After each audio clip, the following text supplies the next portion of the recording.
All right, back on SportsBIT, betting insight today. Follow us on Twitter at Paulie Howard at Teddy_covers. Time for big game breakdown. As always, live odds, sportsbookreview.com. Cavs on the road to take on the T-Wolves. Cleveland 3.5, 218.5 the total. Strange line. No love for Cleveland in this one. They met February 1st in Cleveland. Cavs were laying 6.5. They won 125-97. Love didn't play in that one either. Cavs shot 54%.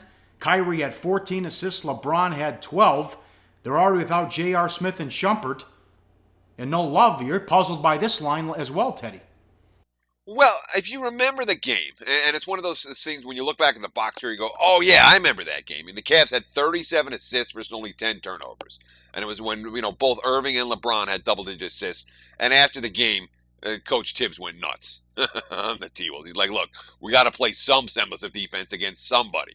So you look at this line, you say, Cleveland, 3.5, man, that looks awfully short.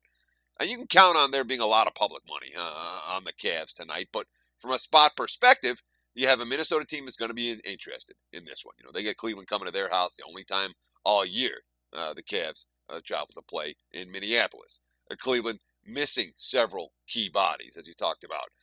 And it's also back-to-back. They got the Pacers on Wednesday, so it's an issue for managing minutes. How much does he want to? How much does Tyronn Lue want to use LeBron? How much does he want to use Kyrie Irving? Again, LeBron was behind Kyle Lowry for a while. Now he's up to number 1 in the NBA in minutes per game. The GM, David Griffin, quote, I'd love to be able to tell you that he'll be back. Love will miss 3 games and back, but I can't right now because we don't know, which says that much more gets put on LeBron. Now, they did bring in Derek Williams. He's played, 21 and 20 minutes the last 2 games. Channing Frye is going to start. He's only reached 1 game of 20 minutes in the team's last 12, although that was the earlier win against Minnesota when he scored 18. But that's a duo that's going to be getting a fair bit of minutes right here for a Cleveland team that hasn't seen that pair on the floor together for any extended stretch this season. Yeah, shameful they continue to play LeBron all those minutes when they're not going to, who really cares about the 1 seed? And they shouldn't be playing all those minutes with that many years in the league and 6 straight trips to the NBA Finals. T-Wolves 2-4 straight up in ATS without Zach LaVine. They did not make the run they hoped. 3 outright losses as favorites in that span. Maybe the 117-89 win over the Bulls without Butler and Wade helped. But even in that win, they couldn't get a confidence boost for Brandon Rush. 1 of 5, 5 points, 2 rebounds in 30 minutes. He has 24 points in 132 minutes over the last 5 games. And Tibbs said, quote, that's just the way of the league. Zach was averaging 19 points a game, so he was a primary scorer.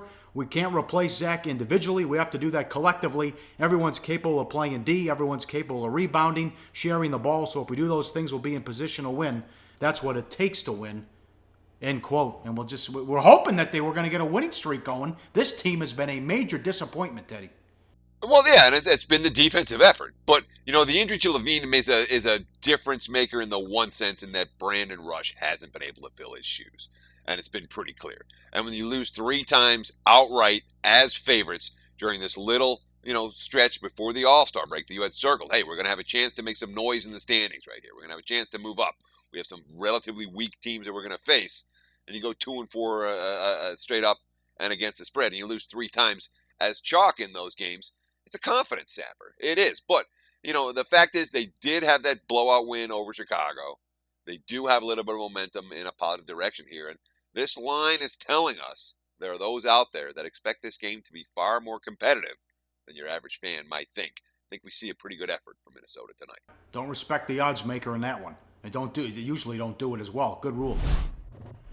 Hey guys, for the full video, go to SBRpicks.com. Research before you bet. Be sure to check out SBR Picks for the best game predictions, breakdowns, and much, much more.